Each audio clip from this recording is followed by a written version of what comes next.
আসসালামু আলাইকুম বিসমিল্লাহির রহমানির রহিম। সবাইকে স্বাগতম আমার চ্যানেলে। শুভ সকাল। রান্নাঘরে চলে আসলাম, চা বসিয়ে দিয়েছি। রেডিমেড রুটি ভাজবো। গতকালকের গোস্ত আছে, মা রুটি আর ডিম পোচ খাবে। মার সকালের নাস্তা চিংড়ি মাছ বের করে ভিজিয়ে রেখেছি। আজকে মিষ্টি কোমর দিয়ে রান্না করব, অনেক দিন আগে এনেছে, ফ্রিজে ছিল। তারপরে এই যে ডিম নিয়েছি আর যে রেডিমেড রুটি।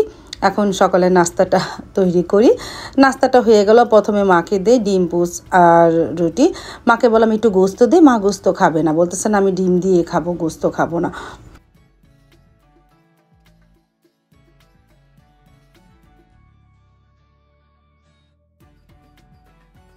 তারপর আমি আর সারামণি নিয়ে বসে পড়লাম রুটি আর গোস্ত, সকালের নাস্তা।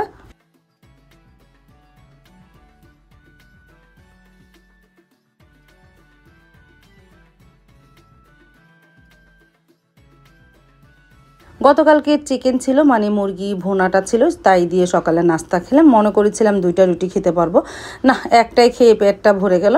আর একটা সাইদুলের বাবার জন্য রাখলাম। সাইদুলের বাবাকে বললাম তুমি খেয়ে নিও, সে তো খাবে না, তাকে অনেক জোর করে খাওয়ালাম। সে এখন সকালে নাস্তা খেতেই চায় না।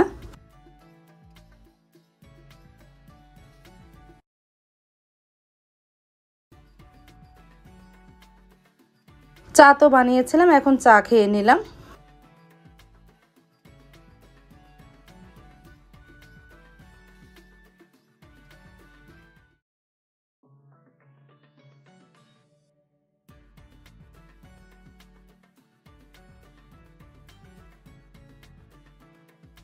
তারপর তো ঘরগুলো গুছালাম, এর মধ্যে ঘন্টা দুয়েক বেজে গেল। ঘরগুলো গোছানো শেষ, তারপরে ভাবির কাজ করে ভাবি চলে গেল। আর আমি রান্না করতে যাব, আর ওই সময় দেখি বাহিরে গুড়ি গুড়ি বৃষ্টি শুরু হলো। পরে অনেক জোরে নেমেছিল বৃষ্টি। এই বৃষ্টির মধ্যে জান্নাত পাখিও আজকে ভিজেছে।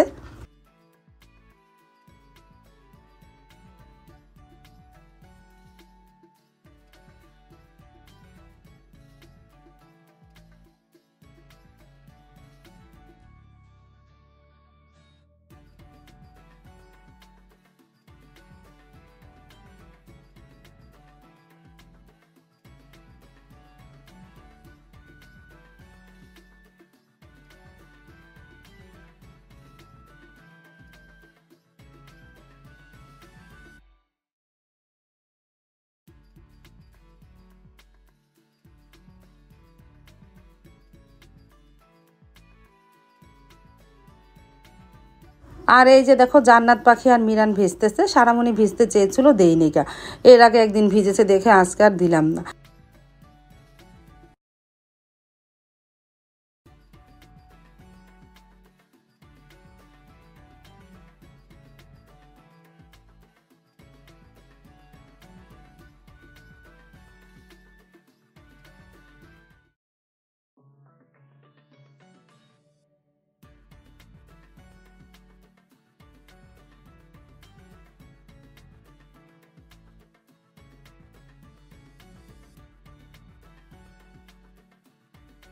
চলে আসলাম রান্নাঘরে, ভাত বসিয়ে দিলাম। আর পাশের চুলায় চিংড়ি মাছটা রান্না করব। কড়াইটা দিলাম, তেল দিই, পেঁয়াজ কুচি দিই, তারপরে ময় মশলাটা কষাই।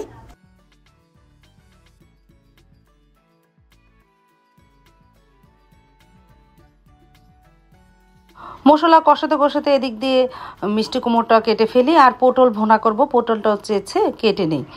তারপরে পেঁয়াজ কুচিটা দিয়েছিলাম, পেঁয়াজটা ভাজা হলো, আদা রসুন দিয়ে হলুদ গুঁড়া, মরিচ গুঁড়া, ধনিয়া গুঁড়া দিয়ে মশলাটাকে একটু কষিয়ে নিই।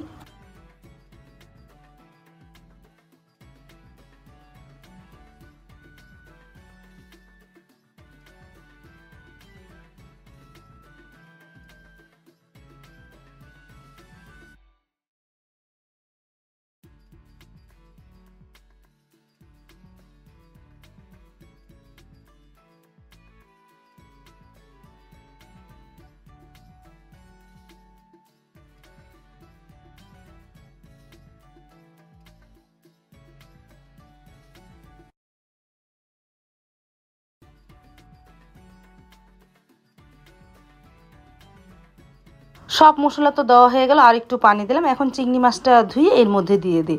মশলার সাথে সাথে চিংড়ি মাছটাও কষানো হয়ে যাবে, না মশলাও কষানো হবে, চিংড়ি মাছটাও কষানো হয়ে যাবে।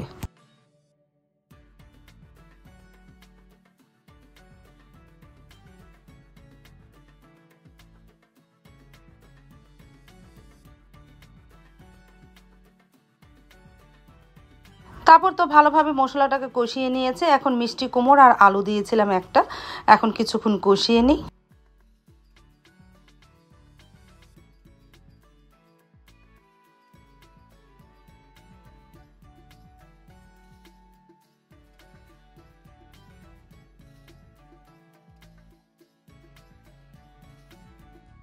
প্রায় অনেকক্ষণ ধরে কষানো হলো, এখন পানি দিয়ে দিই। পানি দিয়ে আস্তে আস্তে জালে চিংড়ি মাছের তরকারিটা রান্না করি মিষ্টি কুমড় দিয়ে।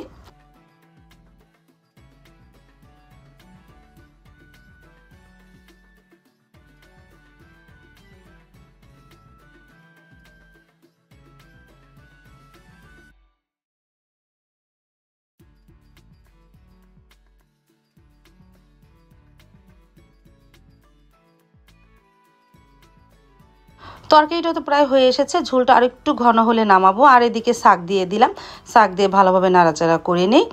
আর পাশের চুলায় তো পটল ভুনা করব, পটলগুলো কেচে নিয়েছি, এখন ভেজে নিতেছি, তারপরে ভুনা করব। আর মিষ্টি কুমড়োর তরকারিতে একটু পরিমাণ চিনি দিয়েছিলাম, চিনি দিলে তরকারিটা আরেকটু স্বাদ আসে, খেতেও ভালো লাগে। অবশ্যই তোমরা মিষ্টি কুমড়োর তরকারিতে একটু চিনি দিবা, দেখবা খেতে খুবই ভালো লাগবে।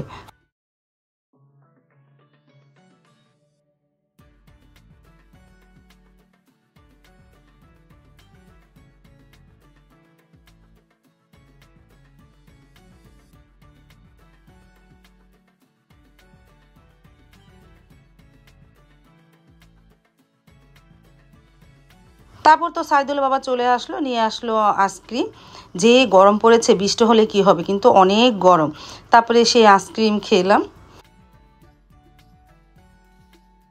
আর এদিকে পটলের মশলাটাও কষানো হয়ে গেছে, পানি দিয়ে দিয়েছিলাম, বলক আসার পরে দিয়ে দিলাম পটল। আস্তে আস্তে ভুনা করি, ডিম যেভাবে ভুনা করি ঠিক এভাবেই পটলটা ভুনা করতে হয়, কিন্তু খেতে খুবই মজা। এই পটল ভুনাটা আমার কাছে অনেক ভালো লাগে। এই যে প্রায় হয়ে গেছে পটল ভুনাটা, এখনই নামিয়ে ফেলবো।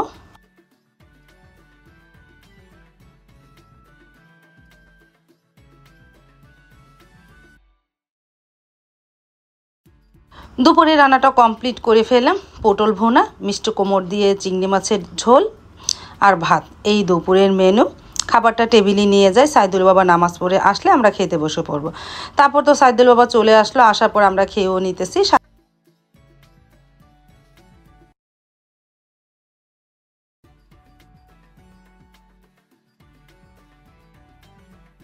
এই যে আমিও খেয়ে নিলাম, সাথে লেবু নিয়েছি, কাগজি লেবু। এই লেবুটা অনেক ঘ্রাণ, আর পটল ভুনার সাথে তো খেতে খুবই ভালো লাগে।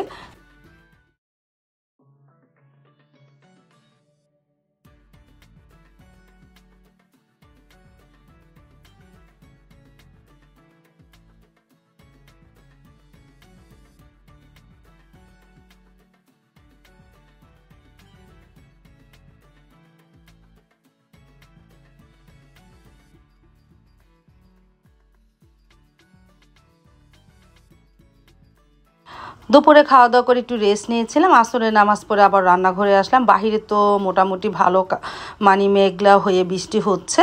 সাইদুল বাবা এখন তুই দোকানে যেতে পারেনি, বলতেছে একটু বৃষ্টিটা কমলে যাব। তারপরে সাইদুল বাবা যেহেতু ঘরে বসে আছে, মনে করলাম ফ্রিজে ফ্রোজন টিক্কা আর রোল আছে, তাই ভেজে দিই, খেয়ে নেবে নে।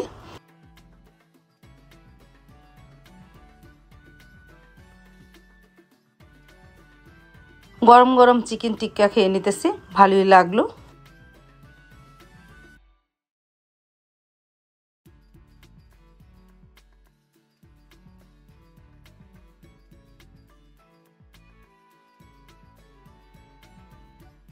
তারপরে আস্তে আস্তে রোলগুলোও ভেজে নিতেছি, চিকেন রোল।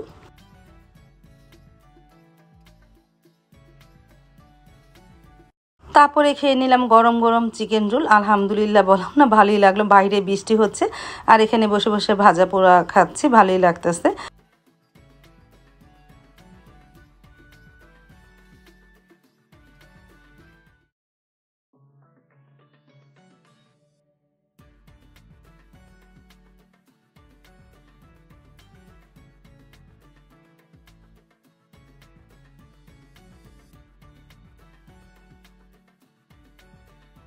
আজ তাহলে এই পর্যন্ত, দেখা হবে আগামীকালকে নতুন আরেকটা ব্লগ নিয়ে। আল্লাহ হাফেজ, আসসালামু আলাইকুম।